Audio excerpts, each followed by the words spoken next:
So here's my CRF 250L, or excuse me, 350L Rally seat. So I'm going to be trimming the seat down a little bit. Alright, so this bottom line here, that's where the seat pan is. That's actually, because if you look at the seat pan here, it's not, it's not just a smooth sheet, right? It's it has dimension to it. It has, depth, height. So along this bottom line should be the highest point of the seat pan. Some of the lower points could go down over half an inch lower, but I want to have about an inch or so of foam between me and the seat pan. So you pick the highest point. You don't want to pick the lowest point, because if you pick the lowest point, you have even less than if you say you measure an inch, and that low point is half an inch lower than the high point, then also you only have half an inch. And when you sit down on that, you will feel that high point pushing up on you. So I picked the high point and I drew a line along here. Then this right here, this top line here, is about an inch above the high point. And this is where I'm gonna trim the seat. Once I trim the seat, it will be it'll be a little bit lower, obviously. I think the lowest point is right here. The point that I'm gonna take off the most is right here. This right here is probably about close to an inch, maybe it's slightly more.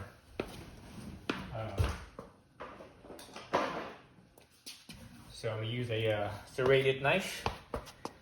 I went to Walmart and see what they had. They only had an 8-inch long knife, and that was not long enough. This width right here for the seat, this width right here is 9 inches. So 8-inch knife is not long enough.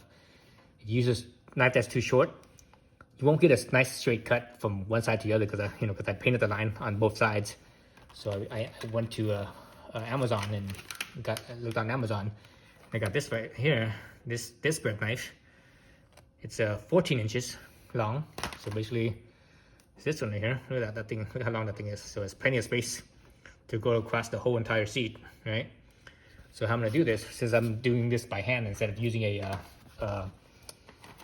turkey knife, that's a mechanical knife that reciprocates for you. This one doesn't, obviously.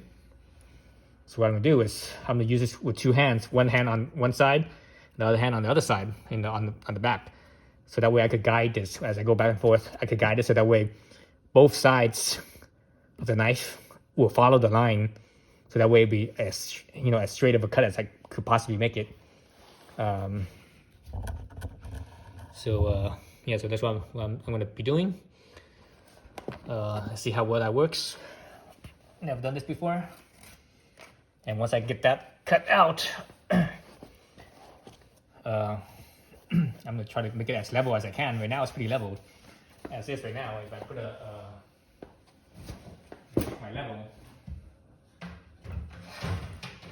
let's see what level should I use. Let me use a small one.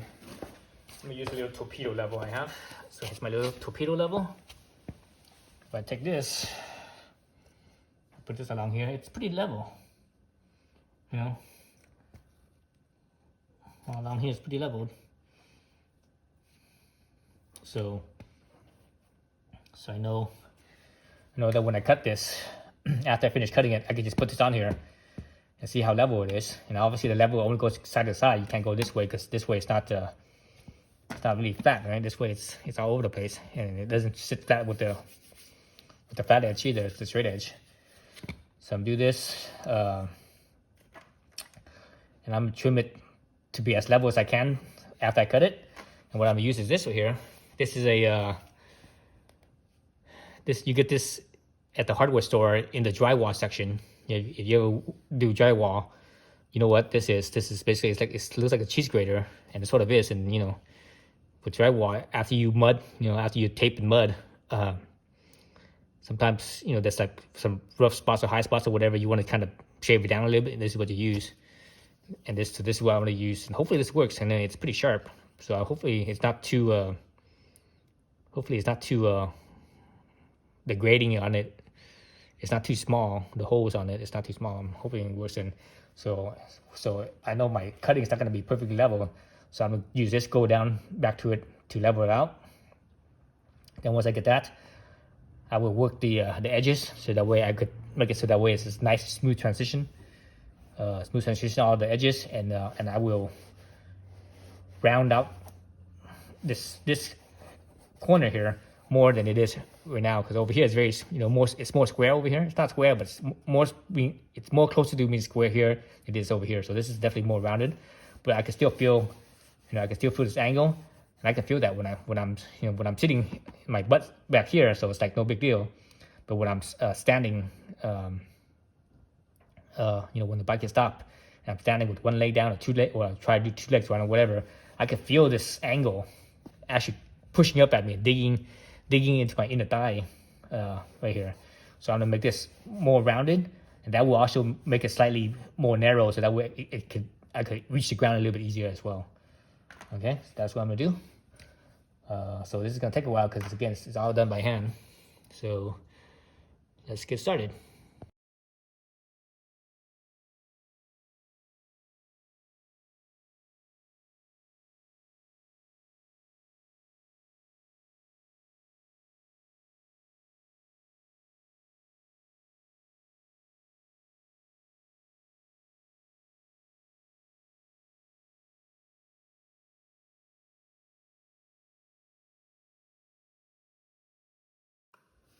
Okay, so cut the top off. Again, I think the thickest part of here is only, it's no more than an inch, I don't think. So that's off. It wasn't too bad. It was as I was going side to side, the seat would move, so it made it harder. So basically, I had to put my knee on here and to keep it still. So that's off on one piece. It was pretty clean. Not too much foam flying around because this blade was so long, and I did it slowly. I didn't have to backpedal too much. I just, I only made a few corrections. For example, right in here, see I kind of dropped below the line. But for the most part, I did all right. Actually, in right here, I dropped below the line, but actually on the other side, I was actually above the line, so I could see it. And on this side over here, so that's actually both of these sides are pretty even. It's just right here, it's just kind of off. So right here, I dropped below the line, and on the opposite side, on this side over here, it actually went above the line. So anyway, so I'll probably have to level that out. So that's that. So I believe this is open cell foam, so it absorbs water. So they should have used closed cell foam, but I understand, it's about cost savings, right? It's about having a lower cost for this to make the seat. So they use open cell because it's cheaper than closed cell. Closed cell is more expensive. But closed cell, the good thing about closed cell is that it doesn't absorb water. So you don't have to worry about it. Whereas the open cell absorbs water, and it's bad when it absorbs water because if it gets wet, it can get moldy, especially dirt bike. Lots of times you cross water, whatever, so it gets kind of wet, and it stays kind of wet. You need to make sure you dry it out. One way of drying it out is to not get it wet at all when you wash it, for example. Take off the seat. But if you don't want to do that and you want to leave the seat on, it's all right. What you do afterwards, when you finish washing it, is you actually take off the seat and stand the seat up. So if you stand the seat up, the water will flow down, so it dries out faster, right? But also you could leave the seat, in the sun and let it warm up, and it will dry faster that way as well. So let me see if I can push down here and I can feel. See, it still has plenty of space. I can feel a hard spot right here. I can feel a high spot right at the line too. It's like level with the line right there. Over here, it's past the line, and I can barely feel it. So yeah. Let's see on this side over here. Okay. So now, actually, if I run my fingers across like this, I can feel this high spot too as well. I can feel it like bow up right here. Going across like that. So that's interesting. All right, so let's see if this works. I'm gonna just kind of take off this high spot a little bit. Man, it doesn't seem like it's doing anything. Maybe I just need to attack it a little bit more aggressively, I guess. Yeah, just attack it a little bit more aggressively, I think.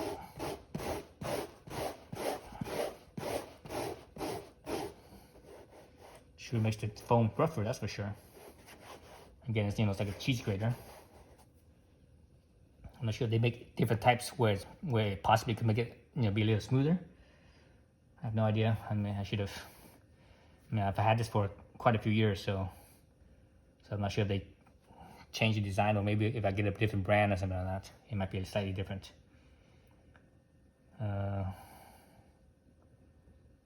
So now obviously this the corner here now is like very sharp corner, right? It's very square, so I'm gonna have to kind of round it out. So yeah, so let's do that.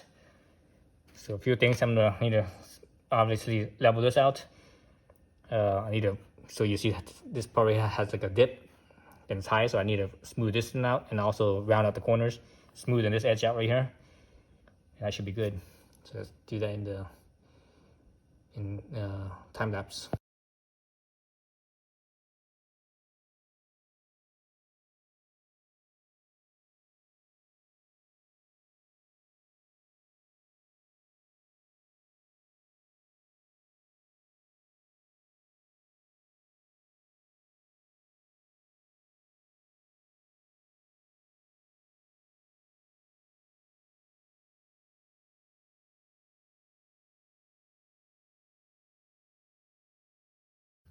All right, so let's look at how it was before. All right, forward of that. Notice the curvature down right there. It's kind of hard to see. Hopefully you guys can sort of see the curvature, the shadow and such. You see the line like right along right there. You feel a little bit of an angle. All right. So put it off. And the right side, I smooth it out. I round it out. And the left side is still angled. Right, still that sharp angle. This side actually I smoothed it out, so it looks like a, you know, looks different. So I'm gonna do the same thing with the other side, with the this side. Remember this bottom line here, this line was an inch away, so I shaved it down. I rounded it out until it basically reached that line, so I kind of stopped there. That sort of just give me a gauge of, you know, how far to go, because I don't want to lose that line. Otherwise, if when I do this side, I won't be able to tell. You know, you could tell if you look down this, you look straight down the seat, and you can see both sides right here. But with that line, it'll help give you a gauge of how much to do on the other side. So far, it's looking pretty good. Everything's pretty rounded. This way is pretty rounded. Feels pretty good. So hopefully this, you know, I don't feel anything digging, you know, in my inner thigh right here when I sit down, or when I try to put both my feet down, or even 1 foot down.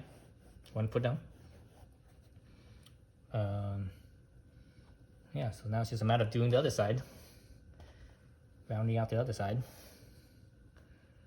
And you know, obviously this side is more rounded, and it gets more and more square, and it basically towards the end back over here on this side, it will kind of round out just like the factory roundness it is back here, where it's not where there's no shaving at all.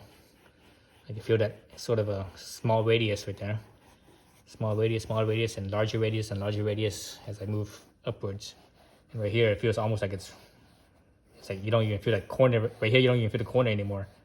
Right here, you just feel it. It's just round, and over here, you actually still feel like a corner. All right. So, all right. Let's continue on with that.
All right, so shape both sides. So I made it here where I would be putting my feet down, my legs down.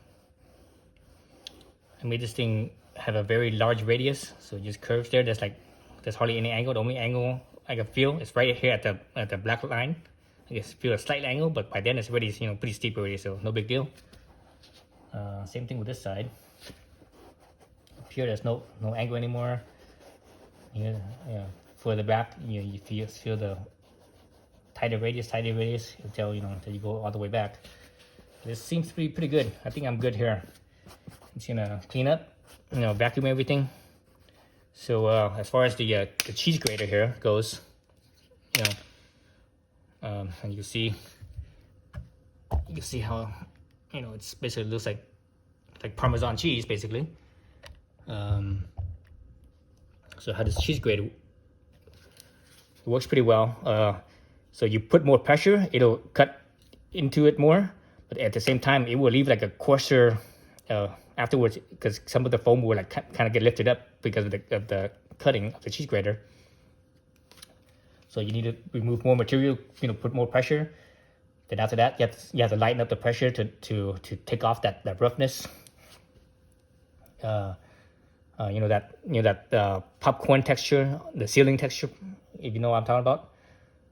Up on the ceiling, they use that we call it popcorn. It has that texture. Then lighten up on the cheese grater. Then if you go really light, it smoothens it out pretty well. I mean, it would never be like the factory smooth, because the factory smooth, the factory smooth over here, it was never shaved, right? It was like whatever the mold that they had when they poured in the foam, it was from the mold, so that's why it's smooth like this. So you would never get it like this. I mean, maybe if you like went in here and sanded it, but who the hell's gonna do that? That just doesn't make any sense. So just once you get to the shape that you want, just go really light on the cheese grater, and it will take off all those roughness, and it makes it a lot smoother. Other things too is going in different directions, So I'm going in perpendicular directions and such, just to cut it from different angles. If you keep on, especially when you're putting firm pressure on the thing, you're putting firm pressure on it and you just go in one direction, it will actually not just cause the roughness, but it will actually cut these lines because of the cheese grater. The grid shape of the cheese grater, it will cut these lines, and you don't necessarily want that. So that's why I recommend going perpendicular to the direction that you're shaving. So once I get very close, I basically with both my hands, I just kind of feel the radius between the two, right? And when you do this, you can actually feel that that the two sides are even or not. You can actually tell the difference. And also, while you do this, you also look at those. You look across the seat from one side to the other, and you feel and see the difference. I think you could feel the difference more than you could see the difference. So I probably have a little bit more work, just tiny bit more here and there. There's a couple of spots here and there that I've been trying to even out between the two sides, but I'm not sure how well that's going. Like for example, right here, this side over here is a little bit more, has a smaller radius. Over this side has a wider radius, so I can feel that. I can sort of see it too, but that's further back, so I'm not really too concerned with that. I might just kind of smoothen out this side a little bit, just to make them match up. But the part where I'm most concerned is where I'm going to be putting my feet down, which is about right here. So my leg's going to be, from about this point right here, my leg's going to come down. So I want this to be as smooth as possible. I don't want to feel that angle. I want to narrow it out too. So I think it's more narrow than the factory. Well, here's the factory one. Well, obviously it's higher. It's actually the factory one, because the factory one, if you actually feel it, you can actually feel that angle, that radius that's right here. You actually feel it. So you could, you feel it being flat right here, then all of a sudden it's like a sharp radius, and it's down. So you can feel that. On mine, it's just really gradual radius. You don't feel it at all, except for right here at the black line. then you see it, then you feel it down. But by then it's already pretty steep already. The angle that's right here is already pretty steep already, so it doesn't really matter. Let's see. So again, it was about like this. So here's the, obviously it gets more narrow until it's all the way up right here. So about right here. So it seems like it's wider, and it actually is kind of wider, but it's lower too, and it has a larger radius right here. It's not so much of an angle, so I think it'll be better that way. It should be more comfortable that way, so I don't feel, I won't feel the digging, pressure point along that ridge of that sharp radius right here of the stock foam shape. But it's pretty good, yeah. So I'm gonna clean up, vacuum everything. Man, this is a mess. Anyways, I'm gonna vacuum everything and just drape my seat cover back over here and just test fit it and sit on it and see how it feels. Then I could, see if I need to shave some more or call it good and button everything back up. All right, so I test fitted it, and I ended up shaving or rounding out further back, because earlier I only had rounded about that much with a larger radius, and back here was still more angular, or smaller radius I should say, not angular but smaller radius. So I test fitted it, and the front felt good, but the back here, when it was smaller radius, it still had that angle. My inner thigh towards the back inner thigh, right by my butt cheeks, still felt that pressure, and I could still kind of feel that angleness of it. So I rounded out some more. Kind of hard to tell, but let's see, you can see that. So it's pretty rounded out, which is, over here where it's not, right? See, over there was more rounded. Further up, it's not. So anyways, so after I rounded out some more on both sides, I test fitted again, and I felt really good. So I'm gonna leave it like that, and now I'm just gonna button it all back up again.